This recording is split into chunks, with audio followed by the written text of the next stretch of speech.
Très souvent, les gens me demandent s'il est possible de faire la fabrication d'une petite couveuse semi-automatique. Dans la vidéo d'aujourd'hui, je tiens à vous présenter l'une des couveuses semi-automatiques de capacité 60 œufs que nous sommes en train de fabriquer.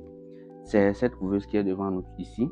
Elle n'est pas encore terminée, mais je tiens à vous faire une petite présentation.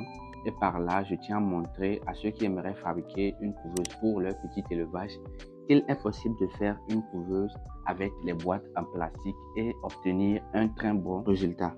Pour ceux qui sont nouveaux sur cette chaîne, je m'appelle Freddy, je suis étudiant en cycle de technicien agricole. Sur cette chaîne, nous parlons généralement d'élevage, nous parlons d'agriculture.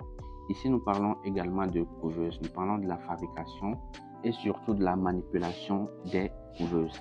Sur cette chaîne, nous organisons aussi des séances de formation en fabrication de couveuses. Et pour tous ceux qui sont intéressés par la fabrication de couveuses ou que ce soit par la manipulation des couveuses, n'hésitez pas à nous contacter sur notre numéro pour avoir plus d'informations. Et sans plus tarder, on se retrouve juste après le générique.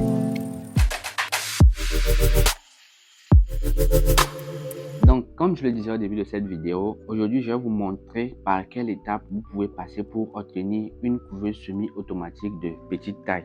Donc, ici, devant moi, nous avons une couveuse semi-automatique de capacité 60 œufs, idéale pour les petits éleveurs. Donc, pour faire cette couveuse, quels sont les matériels que vous devez avoir? Tout d'abord, vous devez avoir votre caisse. Donc ici, on a une caisse en plastique. Donc ce sont les caisses qui sont souvent utilisées par les bonnes dames pour vendre au bord de la route.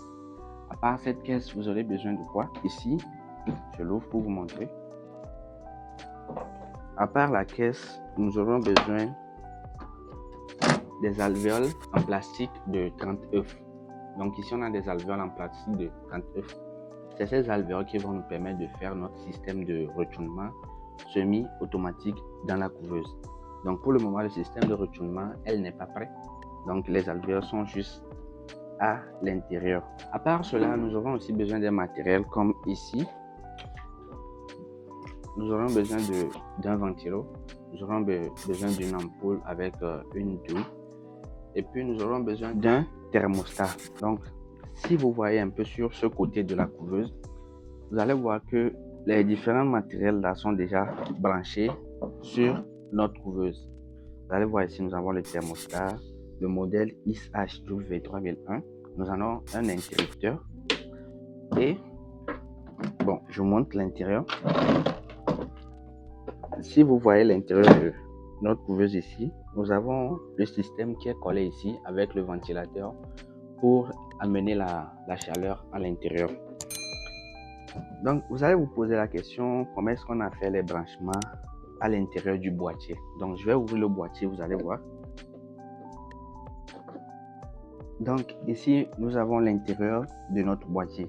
Donc, vous allez voir qu'à l'intérieur, on a une ampoule chauffante qui va permettre de faire le chauffage. On a notre ventilo ici qui va aspirer la chaleur et la dissiper dans la couveuse. Et ici, on a les différents fils de notre thermostat qu'on a ramené à l'interrupteur. Et de l'interrupteur, on est allé à l'ampoule. Également, nous avons la fiche d'alimentation de la couveuse qui sort par là. Vous voyez. Donc, je referme. Et par là, on a la sonde qui passe ici pour entrer dans la couveuse.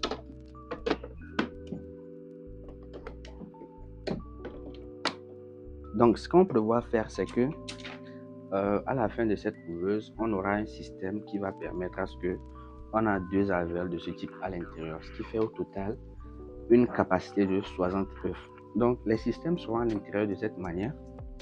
Donc, disons l'intérieur. Donc, on fera le retournement comme ceci. Donc, c'est le système qui se fera à l'intérieur de notre couveuse. Mais comme je le disais, on va aller voir le menuisier pour voir avec lui comment est-ce qu'on peut faire la conception de ce système qui pourra mieux s'intégrer dans cette caisse. Là, si vous décidez de faire une couveuse avec les boîtes en plastique, l'erreur qu'il faut éviter le plus, c'est que avec les boîtes en plastique, le plastique ne laisse pas s'échapper la chaleur. Donc, ce que vous devez faire, c'est que vous prenez quelques côtés de votre couveuse, comme par exemple ce côté-ci. Vous faites des trous pour permettre l'aération dans votre couveuse. Donc ici, comme je le disais, cette couveuse est en cours de fabrication, elle n'est pas terminée. Donc à terme, on aura un système de cette manière.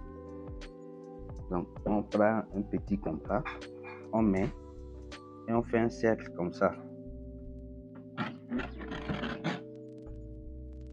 Vous voyez? Donc on fait 2 cercles qui se suivent.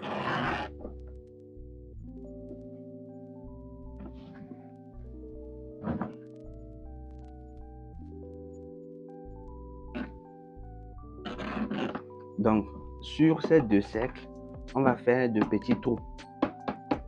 On va faire de petits trous qui vont permettre l'aération de notre couveuse pour éviter que les œufs ne s'étouffent dans notre couveuse.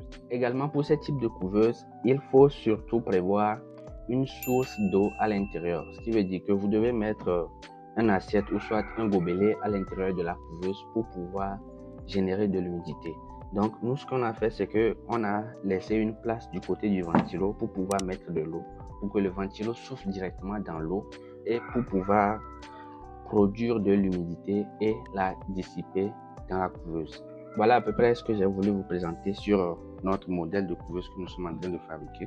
Bon, une fois qu'elle sera terminée, nous ferons une autre vidéo pour vous la présenter au complet. Et sans plus tarder, on se dit à la prochaine.